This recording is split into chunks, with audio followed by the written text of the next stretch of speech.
বইমেলা তো নয়, যেন টিকটকার আর কন্টেন্ট ক্রিয়েটরদের মেলা। একটা সময় যে মেলায় আসতেন হুমায়ুন আহমেদের মতো সাহিত্যের জাদুকররা, সেখানে এখন কাফি ভাই এবং হিরো আলমদের দাপট। মুশতাক, তিশা ও ডাক্তার সাবরিনারাও সাম্প্রতিক বছরগুলোতে বইমেলায় এসে বিতর্কের জন্ম দিয়েছেন। অবস্থা এমন হয়েছে যে সোশ্যাল মিডিয়ায় যার কিছু ফলোয়ার আছে সেই বই লিখছে আর মেলায় হাজির হচ্ছে। বইমেলার কয়েকজন বিতর্কিত লেখক সম্পর্কে জেনে নেওয়া যায়। 2025 সালের বইমেলায় সবচেয়ে আলোচিত ও সমালোচিত লেখক কাফি ভাই। সুন্দরী এক মেয়েকে গোলাপ উপহার দেওয়ার ভিডিও ছড়িয়ে পড়লে তাকে নিয়ে আলোচনা শুরু হয়। এবার আলোর ঠিকানা নামে একটি স্টলে কাফি ভাইয়ের লেখা 2টি বই বিক্রি হচ্ছে। ক্ষমা করব না ও অদৃশ্য অসুখ তুমি নামের বইগুলো দিয়ে তিনি পাঠক মহলের দৃষ্টি আকর্ষণ করছেন। তবে বই বিক্রি থেকে তার স্টলে বেশি ভিড় হচ্ছে অটোগ্রাফ নেয়ার জন্য। কেউ কেউ যাচ্ছেন ছবি তুলতে। আর সে জায়গায় ছেলেদের থেকে কাফি ভাই মেয়েদেরকে বেশি প্রাধান্য দিচ্ছেন, উঠেছে এমন অভিযোগ।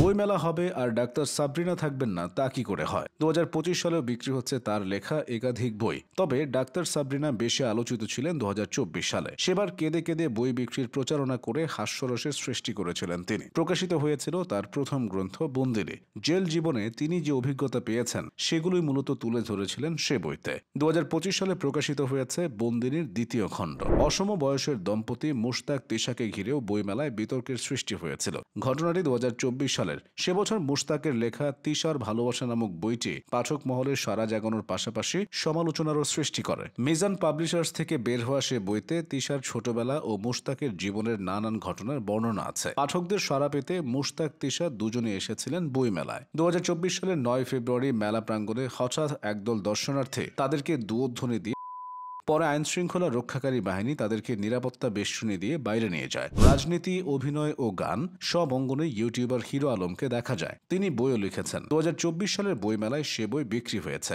বইটির নাম দৃষ্টিভঙ্গি বদলান, আমরা সমাজকে বদলে দিব। নিজের লেখা এই বইয়ের প্রচারণা চালাতে মেলায় এসেছিলেন হিরো আলম। সেখানেই ঘটেছিল বিপত্তি। 2024 সালের 21শে ফেব্রুয়ারি মেলায় আসা শতাধিক দর্শনার্থী দুধ্বনি দিয়ে তাকে বইমেলা থেকে বেরিয়ে যেতে বাধ্য করেন। উপস্থিত লোকজনের তাড়া খেয়ে পরে হিরো আলম ডিবি কার্যালয়ে অভিযোগ জানিয়েছিলেন। বইমেলা আসলেই প্রতি বছর আলোচনায় উঠে আসেন লেখক টিপু সুলতান। কাউকে জিজ্ঞেস করেন ইংরেজি শব্দের অর্থ, কারো কাছে জানতে চান শব্দের বানান। বইমেলায় টিপু সুলতান নিজের বই নিজেই বিক্রি করেন। তার বইটির নাম বোনাস। মানুষকে ইংরেজিতে উৎসাহী করে তুলতে তিনি এই বই লিখেছেন। টিপু সুলতান দাবি করেছিলেন 2023 সালের বইমেলায় তার লেখা এই বইটি সর্বোচ্চ বিক্রি হয়েছে। তবে বইয়ের কারণে নয়, তিনি আলোচনায় থাকেন মানুষকে প্রশ্ন করার কারণে। অবশ্য 2024 সালের বইমেলায় তিনি নিজেই এক সাংবাদিকের প্রশ্ন জালে জর্জরিত হয়েছিলেন। অ্যাম্বুলেন্সের অর্থ কি সেটাও বলতে পারেননি। তাই টিপু সুলতানকে নিয়েও সমালোচনা হয়েছে। অভিনয় শিল্পীদের অনেকেও বই লিখে আলোচিত হয়েছেন। অভিনেত্রী আসনা হাবিব ভাবনা তেমনই একজন। অভিনয়ের পাশাপাশি শখের বশে তিনি আঁকাআঁকি ও লেখালেখি করেন। 2024 সালের বইমেলায় প্রকাশিত হয়েছিল তার লেখা উপন্যাস কাজের মেয়ে। এটি ছিল ভাবনার লেখা ষষ্ঠ বই। 2025 সালের মেলাতেও ভাবনার একটি উপন্যাস এবং একটি কবিতার বই প্রকাশিত হওয়ার কথা আছে। প্রতি বছরই বইমেলা শুরু হলে নিত্য নতুন লেখকের আবির্ভাব ঘটে। সাম্প্রতিক বছরগুলোতে